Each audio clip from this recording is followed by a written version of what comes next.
ఆచి చికెన్ మసాలా. కడపలో పెద్ద దస్తగిరి మర్డర్ చుట్టూ పొలిటికల్ హీట్ కంటిన్యూ అవుతోంది.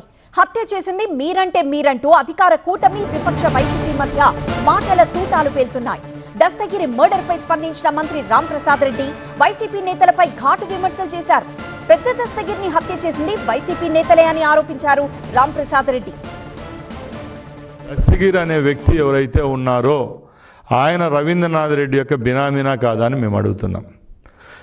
ఈరోజు దస్తగిరి ఇంట్లో పోలీసు వాళ్ళు చెకప్ చేస్తే 100 కోట్ల రూపాయలు ఆస్తులకు సంబంధించి డాక్యుమెంట్లు జరగడం జరిగింది. ఆ డాక్యుమెంట్లలో రవీంద్రనాథ్ రెడ్డి గారి సతీమణి పేరు ఉన్నాయి, డాక్యుమెంట్స్ ఉన్నాయి. అలాగే వాళ్ళ అబ్బాయి పేరు మీద ఉన్న డాక్యుమెంట్స్ కూడా ఉన్నాయి. ఇవన్నీ ఇంతగా బహిర్గతమైతా వస్తూ ఉన్నా కూడా నిమ్మక నీరెత్తిన విధంగా ఈరోజు వైసీపీ వాళ్ళు దాన్ని తప్పుదారు పట్టే పరిస్థితిలో ఉన్నారు.